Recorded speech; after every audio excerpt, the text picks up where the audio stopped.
வணக்கம். நான் முரளி. நீங்க பார்த்துட்டு இருக்கிறது SSC Tamil YouTube channel. So இந்த வீடியோல என்ன பார்க்க போறோம் அப்படின்னா, நெறைய பேருக்கு வந்து இப்ப எஸ்எஸ்சி எக்ஸாம் நடக்குது. ரயில்வேஸ் எக்ஸாம் நடக்குது. எந்த எக்ஸாம வந்து ஃபோக்கஸ் பண்ணி படிக்கலாம் அப்படின்ற ஒரு டவுட் இருக்கும். கண்டிப்பா இருக்கும். ஏன்னா நான் படிக்கிறப்போ எனக்கும் வந்துச்சு. ஸோ அத பத்தி ஒரு சின்ன கிளாரிஃபிகேஷன் தான். ஸோ வீடியோக்குள்ள போலாம். அதுக்கு முன்னாடி லைக்கு, கமெண்ட்டு, சப்ஸ்கிரைபு பண்ணி விட்டுருங்க. முதல்ல வந்து எஸ்எஸ்சி ரயில்வேஸ் இதோட என்னென்ன சப்ஜெக்ட் எக்ஸாம்ல கேட்குறாங்கன்னு உங்களுக்கு தெரிஞ்சிருக்கணும். ஸோ நீங்க சூஸ் பண்றதுக்கு முன்னாடி அத கண்டிப்பா தெரிஞ்சிருக்கணும். அப்புறம் இது 2க்கும் என்ன காமன் அப்படின்றத தெரிஞ்சிருக்கணும். ஸோ இது 2க்குமே காமனா இருக்க சப்ஜெக்ட்ஸ் ரீசனிங், மேத்ஸ், ஜிகே. இந்த ரீசனிங், மேத்ஸ், ஜிகேன்றது எஸ்எஸ்சிக்கும், ரயில்வேஸ்க்கும் காமனான சப்ஜெக்ட்ஸ். ஸோ நீங்க இந்த 3 சப்ஜெக்ட்டும் படிச்சீங்கன்னா, நீங்க எஸ்எஸ்சி எக்ஸாமும் எழுதலாம், ரயில்வே எக்ஸாமும் எழுதலாம். ஒரே ஒரு சப்ஜெக்ட் மட்டும் எஸ்எஸ்சில இருக்கும். ஆனா, ரயில்வேஸ்ல இருக்காது. அதுதான் நம்ம இங்கிலீஷ். ஸோ ஒருவேள உங்களுக்கு வந்து இங்கிலீஷ் படிக்க கஷ்டமா இருக்கு. என்னால என்ன பண்ணாலும் எனக்கு இங்கிலீஷ் வரவே மாட்டேங்குது அப்படின்னா, you just go for railways. So வராம இருக்காது. நமக்கு அதில வந்து ஒரு பயம் இருக்கலாம். ஒரு இன்ட்ரெஸ்ட் இல்லாம இருக்கலாம். ஸோ அந்த மாரி இருந்துச்சுன்னா, நான் வந்து இப்போதைக்கு சொல்றேன். நீங்க போற நெக்ஸ்ட் வரப்போற எக்ஸாம்ஸ்ல இந்த இங்கிலீஷ்ன்றத இம்ப்ரூவ் பண்ணி தான் ஆகணும். ஸோ இப்ப இருக்க டே டு டே லைஃப்லயே நமக்கு இங்கிலீஷ் தேவைப்படுது. ஸோ அதனால இங்கிலீஷ்ன்றது வராதுன்னு நெனைக்காதீங்க. அத கொஞ்சம் கத்துக்க ட்ரை பண்ணுங்க. ஸோ உங்களுக்கு இங்கிலீஷ் வீக்ன்னு நீங்க நெனச்சீங்க அப்டின்னா, நீங்க ரயில்வேஸ கண்டிப்பா சூஸ் பண்ணலாம்.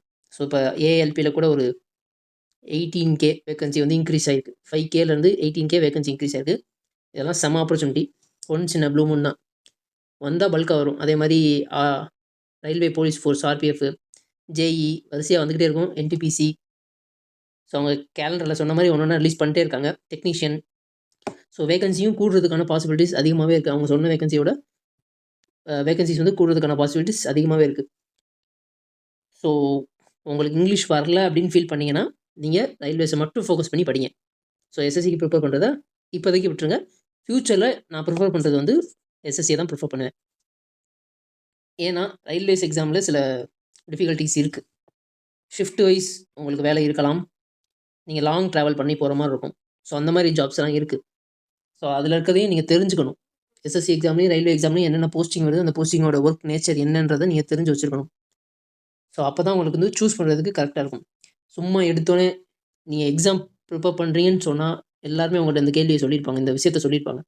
"எழுதுப்பா, வர எல்லா எக்ஸாமும் எழுதுப்பா" அப்படின்னுவாங்க. அதுக்குன்னு யுபிஎஸ்சிய போட்டு எழுத முடியுமா? இப்ப தான் நம்ம ஸ்டார்ட் பண்ணியிருக்கோம்.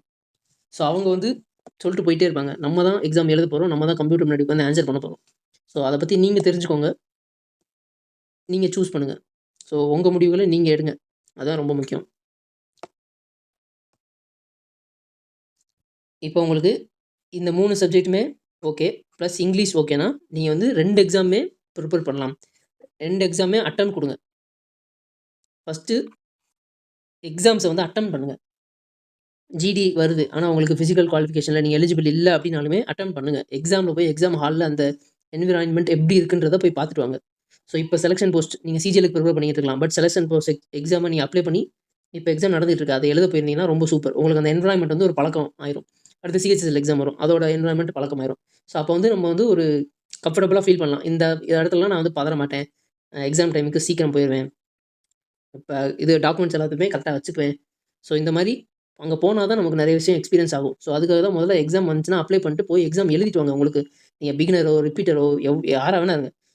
காம்படிட்டிவ் எக்ஸாம் எழுத போறீங்க அப்டின்னா, ஃபர்ஸ்ட்டு உங்களுக்கு எதுவுமே தெரியலனா கூட பரவால்ல. ஒரு எக்ஸாம் போட்டு எழுதுங்க. எஸ்எஸ்சிலாம் ரூ. 100 ரூ. 100க்கு ஒரு நாளைக்கு நம்ம ரூ. 100 விட அதிகமா ஸ்பெண்ட் பண்றோம். கேர்ல்ஸ்க்குலாம் வந்து ஃப்ரீ. வுமன்ஸ்க்கு வந்து ஃப்ரீ. அது கூட கிடையாது. ஸோ காசு மேட்டரே கிடையாது.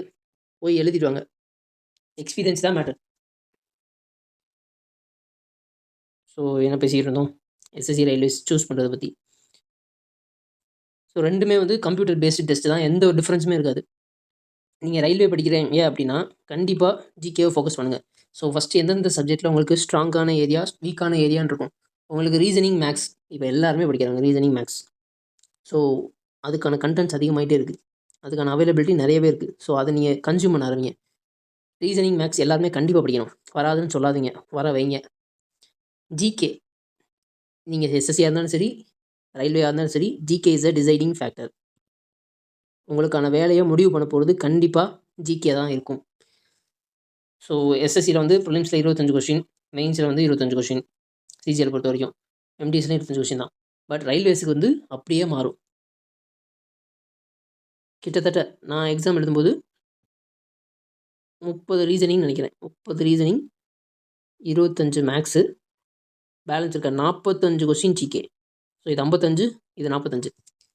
ஸோ ஜிகே வந்து டிசைடிங் ஃபேக்டர் எங்கே அப்படின்னா மெயின்ஸில். நான் என்டிபிசியை சொல்கிறேன். ஏஎல்பிலையுமே உங்களுக்கு வந்து டிசைடிங் ஃபேக்டராக தான் இருக்கும் கண்டிப்பாக. ஸோ ரீசனிங், மேக்ஸ், டைம், அதோ மெயினாக வந்து டைமிங் இருக்கிறது வந்து ரொம்ப ரொம்ப மெயின். 90 minutes films. ஸோ உங்களுக்கு பேசிக்கான மேக்ஸும் பேசிக்கான ரீசனிங் தெரிஞ்சால் போதும், இந்த 55யுமே நீங்கள் அட்டன் பண்ணலாம். அந்த மாதிரி தான் இருக்கும் கொஷின். 55ல் 45 கொஷின் உங்களால் ரொம்ப பிகினராக இருந்தால் கூட அட்டன் பண்ண முடியும். நீங்கள் வந்து ஒரு 6 மந்த்லேருந்து 1 இயர் படிச்சுட்ருக்கீங்க அப்படின்னா 55 கொஷினே அட்டன் பண்ணலாம். எனக்கு தெரிஞ்சவங்க மேக்ஸ் ரீசனிங் ஜஸ்ட்டு மட்டும் எழுதி ஜிகேல சில கொஷின்ஸ்கள் அடித்தே எல்லா மெயின்ஸையுமே எழுதுனாங்க என்டிபிசியில். ஸோ ப்ரிலிம்ஸ் பாஸ் பண்ணுறது மேட்ரு கிடையாது, மெயின்ஸ் தான் ரொம்ப முக்கியம். எஸ்எஸ்சியாக இருந்தாலும் சரி, ரயில்வேயாக இருந்தாலும் சரி. ஸோ ஜிகே வந்து படிங்க. உங்களுக்கு ஜிகே கான்ஃபிடென்ட்டாக இருக்குது அப்படின்னா நீங்கள் 2 எக்ஸாமே எழுதலாம், தப்பே கிடையாது. ஸோ இது 2க்குமான சிலபஸஸுமே சிமிலராக தான் இருக்கும். எஸ்எஸ்சிக்கு படிச்சிங்க அப்படின்னா ரயில்வேக்கு நீங்கள் கண்டிப்பாக எலிஜிபிள் மட்டும் இல்லை, குவாலிஃபை ரொம்ப அதிகமாக ஓவர் குவாலிஃபை. எஸ்எஸ்சியில் இருக்க அளவுக்கு கஷ்டமான கொஸ்டின்ஸ் கூட போன தடவை என்டிபிசியில் வந்து கேட்கல. ரொம்ப சிம்பிளான கேள்வி தான் கேட்டிருந்தாங்க. அவங்க செக் வச்சது எல்லாமே ஜிகேல தான். ஜிகே வந்து செம்ம டீப்பாக கேட்டாங்க. சயின்ஸ் கொஷின்ஸ்லாம் பயங்கரமாக இருந்துச்சு. ஸோ நீங்கள் ரயில்வேஸ்க்கு ப்ரிப்பேர் பண்ணிக்கிட்டு இருக்கீங்க அப்படின்னா என்டிபிசி எக்கச்சக்கமான ஷிஃப்ட் இருக்குது. ஒரு 150 ஷிஃப்ட் ப்ரிலிம்ஸ் மட்டுமே இருக்கும். மெயின்ஸ் வந்து 4 டேஸ் நடந்துச்சு. 4 டேஸ் ஒரு 12 ஆர் 15 ஷிஃப்ட் இருக்குது. இதை எடுத்து பார்த்தாலே உங்களுக்கு வந்து ஒரு ப்ராடான வியூ கிடைக்கும், எந்த டாப்பிக்லேருந்து படிக்கலாம் அப்படின்றது உங்களுக்கு நல்லாவே தெரிய வரும்.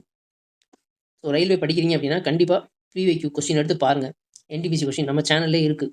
நம்ம டெலிகிராம் சேனல்லே பிடிஎஃப்ஸ் எல்லாமே இருக்குது. உள்ளே வந்து ஃபைல்ஸில் வந்து என்டிபிசின்னு சர்ச் பண்ணி பாருங்கள், கண்டிப்பாக கிடைக்கும். ஸோ எஸ்எஸ்சி ரயில்வேஸ் எக்ஸாமை நீங்கள் சூஸ் பண்ணுங்கள், உங்களுக்கு எது வேணும் அப்படின்றது. நான் இதில் இருக்கிறதையும் அதில் இருக்கிறதையும் சொல்லிட்டேன். சிஜிஎல்லையுமே 15K வேகன்சிஸ் கன்ஃபார்மாக வருது. ஸோ நீங்களா சூஸ் பண்ணுங்கள் ஃபஸ்ட்டு. இது இப்போ நிறைய பேர் இப்போ குழப்பத்தில் இருக்கீங்க.